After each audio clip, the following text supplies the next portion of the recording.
Hello friends, this is Varsha. Welcome back to my channel. Eklavya शिक्षक भर्ती में आपका जो एडमिनिस्ट्रेटिव एप्टीट्यूड का पार्ट है, ये यहाँ पर आई बनी हुई है, तो उसका प्रैक्टिस सेट 4 है। इससे पहले भी 3 प्रैक्टिस सेट्स हो चुके हैं। क्वेश्चंस काफ़ी अच्छे कराए जा रहे हैं, तो उनको देखिएगा ज़रूर। इनकी जो PDF है वो आपको टेलीग्राम चैनल पर प्रोवाइड कराई जा रही है, ठीक है, तो वहाँ भी ज़रूर जुड़िए। स्टार्ट करते हैं वीडियो। पहला क्वेश्चन देख लेते हैं। क्या है कि एक छात्रावास वार्डन छात्रों के बीच सकारात्मक और सम्मानजनक माहौल को बढ़ावा देने में कैसे योगदान दे सकता है? निवासियों के बीच गपशप और अफवाहों को बढ़ावा देना, छात्रावास संस्कृति के एक भाग के रूप में बदमाशी और चिढ़ाने की अनुमति देना, सख्त बदमाशी विरोधी नीतियों को लागू करना और उन्हें लगातार लागू करना, छात्रों के बीच झगड़ों को नज़रअंदाज करना और उन्हें स्वयं सुलझाने देना। तो स्वयं नहीं सुलझाने देना है, या बदमाशी और चिढ़ाने की अनुमति भी नहीं देना है। अगर गपशप और अफवाहों को बढ़ावा देंगे तो फिर आप में और बच्चों में क्या अंतर रह जाएगा, ठीक है। तो इसका जो राइट ऑप्शन है वो सी है। सख्त बदमाशी विरोधी नियमों को, नीतियों को लागू करेंगे और सारे बच्चों को समझाएंगे कि इस तरह की जो हरकत है वो ना की जाए, ठीक है। क्वेश्चन नंबर 2 है कि एक हॉस्टल वार्डन कैंपस से बाहर की गतिविधियों या भ्रमण के दौरान छात्रों की सुरक्षा में कैसे योगदान दे सकता है? कि पिकनिक पर ले जा रहे हैं, कहीं बाहर ले जा रहे हैं, तो उस समय हॉस्टल वार्डन की क्या जिम्मेदारी होती है? दायित्व से बचने के लिए कैंपस के बाहर की गतिविधियों में भाग न लेना। तो अगर आप दायित्व से बचेंगे तो फिर गवर्नमेंट क्या करेगी आपके साथ में? आपको आउट ऑफ द सारी दायित्व से बाहर कर देगी। तो बिना किसी पूर्व योजना या सुरक्षा उपायों के परिसर से बाहर की गतिविधियों का संचालन करना, सुरक्षा उपाय अपनाना बहुत ज़्यादा ज़रूरी है, तो ये भी सही नहीं है। उचित पर्यवेक्षण, परिवहन और सुरक्षा दिशा निर्देशों का पालन सुनिश्चित करना, छात्रों को बिना किसी पर्यवेक्षण के परिसर से बाहर की गतिविधियों में शामिल होने की अनुमति देना। तो जो कोई एक साथ में ज़रूर होना चाहिए सुपरवाइज करने के लिए, तो ये भी गलत है। ऑप्शन सी इसका बिल्कुल सही आंसर है, ठीक है। देखिए, एडमिनिस्ट्रेटिव एप्टीट्यूड में आपको चारों ऑप्शन जो हैं वो पढ़ना ज़रूरी है। ये नहीं कि आपको सेकंड या थर्ड में ही मिल गया और आपने फोर्थ वाला नहीं पढ़ा। हो सकता है उससे बेस्ट ऑप्शन आपका बाद वाला हो, ठीक है। तो चारों ऑप्शंस को पढ़ना ज़रूर। एक छात्रावास वार्डन छात्रावास के निवासियों और आसपास के समुदाय में उनके पड़ोसियों के बीच संघर्ष को कैसे संभाल सकता है? कि हॉस्टल में बच्चा रह रहा है तो हॉस्टल के आसपास कुछ घर वगैरह भी बने होंगे, ठीक है, तो उनके बीच में भी बच्चों के झगड़े वगैरह हो सकते हैं। या रूम्स में, जैसे कि एक रूम किसी बच्चे का है, नेक्स्ट दूसरे बच्चे का, तो वो भी पड़ोसी हो गए, उनके बीच में जो कन्फ्लिक्ट्स आता है, जो परेशानी आती हैं, उनको निपटान कैसे करेगा एक हॉस्टल वार्डन? तो झगड़ों को नज़रअंदाज करना और यह मान लेना कि वे अपने आप सुलझ जाएंगे, ये नहीं है। छात्रावास के अधिकार का दावा करने के लिए शत्रुता और टकराव को प्रोत्साहित करना, संबंधित पक्षों के बीच मध्यस्थता करना और सौहार्दपूर्ण समाधान निकालना, स्थिति की जांच किए बिना छात्रावास के निवासियों को दोषी ठहराना। तो ये भी गलत है। पूरे जो 2 पक्ष होंगे तो दोनों पक्षों की बात सुनना, समझना और फिर इस निष्कर्ष पर निकलेगा कि कौन पक्ष सही है, कौन गलत है, ठीक है। और इसके बीच में मध्यस्थता करके आराम से जो सॉल्यूशन है वो निकाला जाएगा। क्वेश्चन नंबर 4 है, छात्रों को पर्यावरण अनुकूल प्रथाओं का पालन करने के लिए प्रोत्साहित करने में छात्रावास वार्डन की क्या भूमिका है? इको फ्रेंडली इन्वायरमेंट, पर्यावरण अनुकूल प्रथाओं का पालन करने के लिए बच्चों को किस तरह से छात्रावास वार्डन बढ़ाएगा कि भाई आप इन चीज़ों का पालन करें? छात्रों को पर्यावरण संबंधी पहलों में भाग लेने से हतोत्साहित, तो नेगेटिव वर्ड को बिल्कुल भी नहीं आगे बढ़ाना है। स्वयं पर्यावरण अनुकूल प्रथाओं का पालन ना करके एक उदाहरण स्थापित करना। तो अगर आप पालन नहीं करेंगे तो बच्चे भी आपको देखकर पालन नहीं करेंगे, ठीक है। छात्रों की स्थिरता के महत्व के बारे में शिक्षित करना और उदाहरण के द्वारा नेतृत्व करना। ऑप्शन डी है, तटस्थता बनाए रखने के लिए पर्यावरणीय मुद्दों पर चर्चा से बचना। तो बचना नहीं है, हतोत्साहित नहीं करना। जितने भी निगेटिव वर्ड्स हैं उनको तो बिल्कुल अलग रख दीजिएगा। तो इसका जो राइट ऑप्शन है वो सी है कि छात्रों को स्थिरता के महत्व के बारे में शिक्षित करेंगे कि एनवायरनमेंट कितना ज़्यादा इम्पॉर्टेंट है, उसको स्वच्छ रखना, शुद्ध रखना, ठीक है। और अपने आप को भी एक मॉडल के रूप में प्रस्तुत करेंगे कि हाँ, हम भी अगर पर्यावरण अनुकूल, पर्यावरण के लिए अच्छे कार्य कर रहे हैं तो आप भी करिए, ठीक है। क्वेश्चन नंबर 5 है, एक छात्रावास वार्डन को यह सुनिश्चित करने के लिए क्या करना चाहिए कि छात्रों को आवश्यक सुविधाएं मिलें, यानी फैसिलिटी एंड एमिनिटीज़। ठीक है, किस तरह से फैसिलिटीज़ मिले और एमिनिटीज़ मिले। तो लागत और संसाधनों को बचाने के लिए सुविधाओं तक पहुंच को सीमित करना, बचाना नहीं है आपको। ठीक है, कोई बचत करके आपको अपनी जेब से पैसा नहीं देना है, तो जितनी सुविधाएं हो सकती हैं उतनी बच्चों को देनी होंगी। ठीक है, छात्रों को स्वयं सुविधा प्रबंधन संभालने के लिए प्रोत्साहित करना, सुविधाओं का उचित कामकाज सुनिश्चित करने के लिए नियमित रूप से जांच करना और उनका रखरखाव करना, केवल अनुकरणीय आचरण वाले विद्यार्थियों को ही सुविधा तक पहुंच प्रदान करना। तो सिर्फ कुछ लिमिटेड बच्चों को ही अगर आप सुविधा देंगे तो उनमें द्वेष भावना आएगी। ठीक है, तो ऑप्शन सी यहाँ पर सही है। सुविधाओं का उचित कामकाज सुनिश्चित करेंगे कि सुविधाएं जो हैं वो प्रॉपर बच्चों तक पहुंच रही हैं या नहीं पहुंच रही हैं, और उसकी नियमित जांच भी करनी चाहिए। ऑप्शन बी सी सही है यहाँ पर। क्वेश्चन 6 है, एक छात्रावास वार्डन उन स्थितियों को कैसे संभाल सकता है जहां छात्र व्यक्तिगत मुद्दों या भावनात्मक संकट के कारण छात्रावास के नियमों का उल्लंघन करते हैं। अंतर्निहित कारणों को नज़रअंदाज करना और सख्त सजा देना, अनुशासन के रूप में अन्य विद्यार्थियों को व्यक्ति को अलग थलग करने के लिए प्रोत्साहित करना। तो ये भी गलत है, यहाँ पर नज़रअंदाज भी नहीं करेंगे। व्यवहार के मूल कारण को संबोधित करने के लिए समझ और समर्थन प्रदान करना, छात्रों के बीच व्यक्तिगत समस्याओं के बारे में किसी भी चर्चा को हतोत्साहित करना। तो हमने बताया है कि जितने भी निगेटिव वर्ड्स हैं उनको बिल्कुल हटा दीजिए। तो ऑप्शन सी यहाँ पर सही हो जाता है कि व्यवहार, अगर कोई बच्चा गलत व्यवहार कर रहा है तो उसका मूल कारण जानने की कोशिश करेंगे, उससे बैठकर बातचीत करेंगे, फिर सॉल्यूशन निकालेंगे।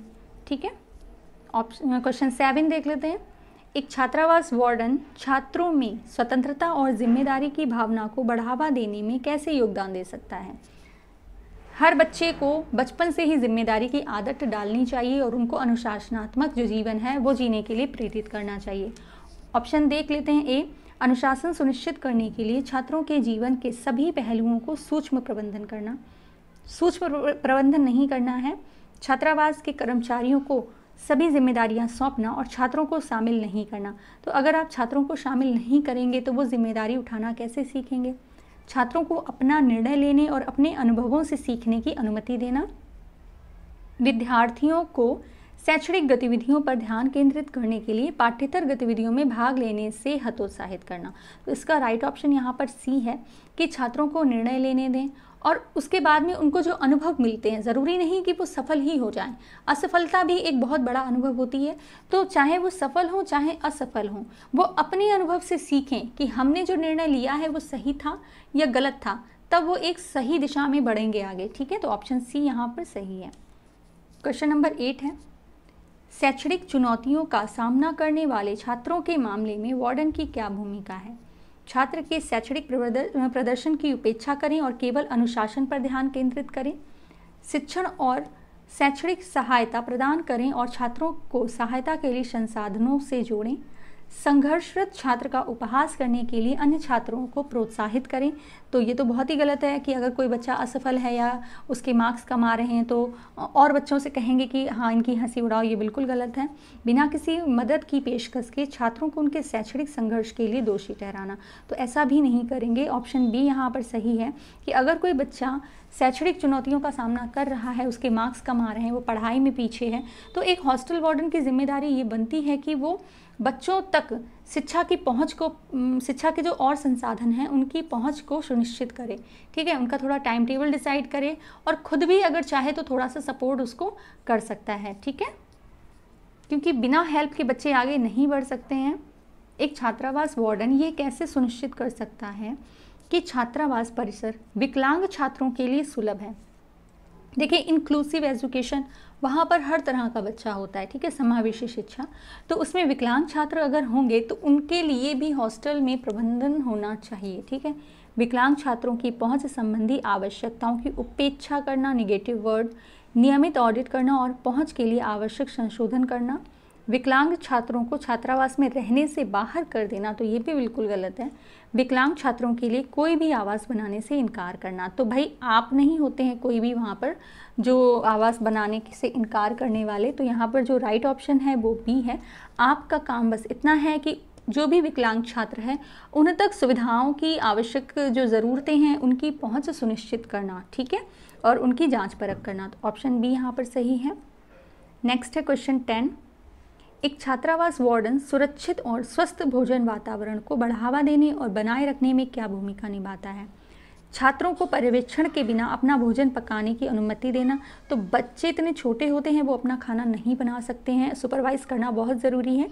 सभी छात्रों पर सख्त आहार प्रतिबंध लगाना, तो सख्त आहार या प्रतिबंध नहीं लगाना है। ये सुनिश्चित करना कि छात्रावास की रसोई और भोजन भंडारण क्षेत्र स्वास्थ्य मानकों के अनुरूप हो। अस्वास्थ्यकर खान पान की आदतों और भोजन विकल्पों को प्रोत्साहित करना। तो यहाँ पर जो राइट ऑप्शन है वो सी है कि एक छात्रावास वार्डन की यह भूमिका होती है कि वो ये देखे कि खाना जो बन रहा है, ठीक है, रसोई में, वो सुरक्षित है, स्वास्थ्य के सारे मानकों को पूरा कर रहा है या नहीं, ठीक है। ऑप्शन सी यहाँ पर सही है। नेक्स्ट है क्वेश्चन 11। एक छात्रावास वार्डन छात्रों के बीच व्यक्तिगत और सांप्रदायिक जुड़ाव बनाए रखने के लिए जिम्मेदारी की भावना को कैसे बढ़ावा दे सकता है? तो छात्रों को बिना किसी परिणाम के अपने निजी सामान की उपेक्षा करने की अनुमति देना। तो अपने निजी सामान की उपेक्षा कर देंगे तो ये गलत हो जाएगा। छात्रों को अपना सामान दूसरों के साथ साझा करने से हतोत्साहित करना। व्यक्तिगत और सामुदायिक संपत्ति के सम्मान के महत्व के बारे में छात्रों को शिक्षित करना। सामान के प्रबंधन की जिम्मेदारी केवल छात्रावास के कर्मचारियों को सौंपना। तो यहाँ पर जो राइट ऑप्शन है 11 का वो सी है कि व्यक्तिगत और सामुदायिक जितनी भी संपत्ति है, चाहे पर्सनल हो, चाहे गवर्नमेंट की हो, चाहे किसी की भी संपत्ति हो, उसका सम्मान करने की शिक्षा है वो बच्चों को देनी चाहिए, ठीक है।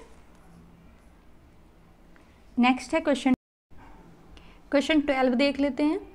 एक छात्रावास वार्डन एक स्वस्थ और सहायक सामाजिक वातावरण को बढ़ावा देने में कैसे योगदान दे सकता है? तो छात्रों के बीच अस्वस्थ प्रतिस्पर्धा और प्रतिद्वंदिता को बढ़ावा देना। तो अस्वस्थ प्रतिस्पर्धा ये नेगेटिव वर्ड है। नियमित सामाजिक कार्यक्रम आयोजित करना और सकारात्मक बातचीत को प्रोत्साहित करना। छात्रों को दोस्ती या सामाजिक संबंध बनाने से हतोत्साहित करना। छात्रों को उनके शैक्षणिक प्रदर्शन के आधार पर सामाजिक गतिविधियों से बाहर करना। तो बाहर नहीं करना है, ठीक है। बच्चे को जहाँ तक हो सके शिक्षा से जोड़े रखना है, ठीक है। अगर वो गलती करते हैं तो उन्हें समझाना है जहाँ तक भी पॉसिबल हो सके, ठीक है। ऑप्शन बी यहाँ सही है कि नियमित सामाजिक कार्यक्रम आयोजित करेंगे और सकारात्मक बातचीत को प्रोत्साहित करेंगे, ठीक है। नेक्स्ट है क्वेश्चन 13। एक छात्रावास वार्डन को बाहरी दौरों और यात्राओं के दौरान छात्रों की सुरक्षा और भलाई सुनिश्चित करने के लिए क्या उपाय करने चाहिए? तो ये पिकनिक की बात यहाँ पर भी हो गई कि संभावित जोखिमों को कम करने के लिए बाहरी दौरों और यात्राओं से बचें। तो सिर्फ जोखिमों को कम करने के लिए आप बच्चों को बाहर लेकर नहीं जा रहे हैं तो ये गलत है। छात्रों को पर्यवेक्षण के बिना स्वयं बाहर निकलने की अनुमति देना ये भी गलत है। अभी हम बिल्कुल एक ऐसा ही क्वेश्चन कर चुके हैं। संपूर्ण जोखिम मूल्यांकन करना और उचित पर्यवेक्षण सुनिश्चित करना। दायित्व संबंधी चिंताओं के कारण किसी भी बाहरी दौरे का आयोजन करने से इनकार करना। तो इसका जो राइट ऑप्शन है वो सी है। पिकनिक पर या बाहर आपको लेकर जाना ही होगा बच्चों को, तो उसमें होने वाले जितने भी जोखिम हैं उनका मूल्यांकन करना कि क्या क्या गलतियां हो सकती हैं और उसके सुधार के चांसेस हैं या नहीं हैं, और कोई सुपरवाइज करने वाला भी होना चाहिए साथ में, ठीक है। ऑप्शन सी यहाँ सही है। क्वेश्चन 14। एक हॉस्टल वार्डन हॉस्टल स्टाफ सदस्यों के बीच असहमति या संघर्ष को प्रभावी ढंग से कैसे संभाल सकता है? तो संघर्षों को सुलझाने के लिए कर्मचारियों के बीच गपशप और अफवाहों को प्रोत्साहित करना। तो ये गपशप और अफवाहें ये निगेटिव वर्ड्स हैं। झगड़ों को नज़रअंदाज करें और आशा करें कि वे अपने आप हल हो जाएंगे, तो अपने आप कुछ हल नहीं होता है। समाधान खोजने के लिए खुले संचार और मध्यस्थता की सुविधा प्रदान करेंगे। कुछ स्टाफ सदस्यों का पक्ष लें और दूसरों की चिंताओं को खारिज करें। तो ये भी गलत है। दोनों ही पक्षों को सुनना बहुत ज़रूरी है। ऑप्शन सी यहाँ पर सही है, ठीक है, कि समाधान खोजने के लिए दोनों पक्षों को बुलाएंगे और उनके बीच में बातचीत कराएंगे कि जितना भी हो सके मामला सुलझ जाए, ठीक है। ऑप्शन सी सही है। नेक्स्ट है क्वेश्चन 15। एक छात्रावास वार्डन छात्रों को व्यक्तिगत स्वच्छता के लिए जिम्मेदारी की भावना विकसित करने के लिए कैसे प्रोत्साहित कर सकता है? नियमित रूप से हाथ धोने और व्यक्तिगत स्वच्छता को हतोत्साहित करना। तो ये गलत है। व्यक्तिगत स्वच्छता बनाए रखने के महत्व पर शिक्षा प्रदान करें, स्वच्छता संबंधी मुद्दों पर ध्यान न दें और छात्रों को इसे स्वयं प्रबंधित करने दें। तो ध्यान तो देना ही होगा। स्वच्छता संबंधी मामूली उल्लंघनों के लिए सख्त सज़ा लागू करें। जब मामूली उल्लंघन है तो सख्त सज़ा होनी ही नहीं चाहिए। ऑप्शन बी यहाँ पर सही है कि व्यक्तिगत स्वच्छता बनाए रखने के महत्व पर शिक्षा प्रदान करेंगे, कार्यशालाएं चलाएंगे। ठीक है, नेक्स्ट है ऑप्शन 16, छात्रावास के प्रबंधन या शासी निकाय के साथ सकारात्मक संबंध बनाए रखने में वार्डन की क्या भूमिका है। तो स्वतंत्रता बनाए रखने के लिए प्रबंधन के साथ किसी भी तरह की बातचीत से बचें। तो बचना तो नहीं है, हर मुद्दे पर सार्वजनिक रूप से प्रबंधन की शिकायत करें और आलोचना करें, ये भी गलत है। प्रबंधन के साथ खुले संचार और सहयोग को बढ़ावा दें और छात्रों को प्रबंधन के निर्णयों का विरोध करने के लिए प्रोत्साहित करें। तो झगड़ा नहीं बढ़ाना है, ऑप्शन सी यहाँ पर सही है। खुले संचार को के प्रबंधन के साथ खुले संचार और सहयोग को बढ़ावा देंगे। ठीक है, नेक्स्ट है ऑप्शन 17, एक छात्रावास वार्डन को उन स्थितियों को कैसे संभालना चाहिए जहां छात्र बाहरी सामुदायिक सेवा गतिविधियों में शामिल हैं। छात्रों को सामुदायिक सेवा गतिविधियों में भाग लेने से हतोत्साहित करेंगे। सामुदायिक सेवा गतिविधियों में छात्रों की भागीदारी की बारीकी से निगरानी और विनियमन करेंगे। सामुदायिक सेवा में छात्रों की भागीदारी को प्रोत्साहित करें और सहायता प्रदान करें। सामुदायिक सेवा में छात्रों की भागीदारी को छात्रावास जीवन के लिए अप्रासंगिक मानेंगे। तो ऑप्शन सी यहाँ पर सही है। जितने भी सामुदायिक कार्य हो रहे हैं उनमें छात्रों की भी भागीदारी को प्रोत्साहित करेंगे और सहायता भी प्रदान करेंगे। ठीक है, नेक्स्ट है क्वेश्चन 18, प्राकृतिक आपदा या किसी आपातकालीन स्थिति में हॉस्टल वार्डन को क्या करना चाहिए। घबराएं और स्थिति पर आवेगपूर्ण प्रतिक्रिया करें। अगर आप ही घबरा जाएंगे तो बच्चों का क्या हाल होगा।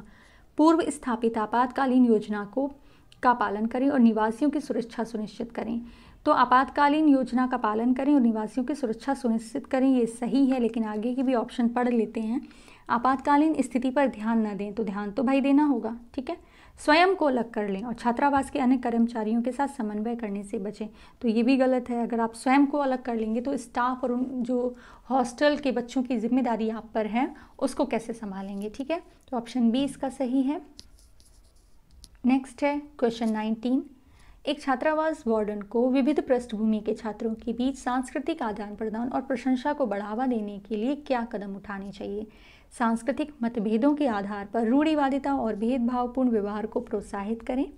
संघर्ष से बचने के लिए सांस्कृतिक मतभेदों के बारे में किसी भी चर्चा से बचें। विविधता का जश्न मनाने के लिए सांस्कृतिक कार्यक्रम और कार्यशालाएं आयोजित करें। विभिन्न सांस्कृतिक पृष्ठभूमि वाले छात्रों के बीच बातचीत को हतोत्साहित करें। तो हतोत्साहित नहीं करना है, ऑप्शन सी इसका सही है। जितनी भी विविधताएं हैं सांस्कृतिक कार्यक्रम के माध्यम से उनको सभी बच्चों तक पहुंचाएंगे और कार्यशालाएं आयोजित करेंगे। ठीक है, अब हमारा है लास्ट क्वेश्चन, क्वेश्चन 20। तो इसको पढ़ लीजिए कि क्वेश्चन 20 क्या कह रहा है।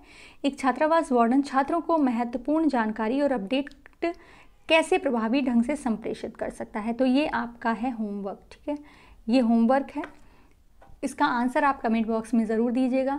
देखिए क्वेश्चन 20 ही हम लेकर आते हैं। अदर जो आप यूट्यूब चैनल देखते होंगे उसमें भी क्वेश्चन 20 या 25 ही समथिंग होते हैं, लेकिन क्या होता है कि उनकी क्लास लाइव चल रही होती है तो यही क्वेश्चन 20 को वो 1 आवर तक लेकर चले जाते हैं। उनकी क्लास 1 घंटे 1.5 घंटे की हो जाती है। ठीक है, लेकिन आपको यहाँ पर 15 से 20 मिनट में ही पूरा प्रैक्टिस सेट सॉल्व करा दिया जाता है, जिससे क्या होता है कि आपका भी टाइम सेव होता है और आपको एक बेस्ट कंटेंट भी मिल रहा है। ठीक है, तो चैनल को ज़्यादा से ज़्यादा शेयर करिए। कोई भी डाउट या सजेशन है तो उसको कमेंट बॉक्स में ज़रूर रखिएगा।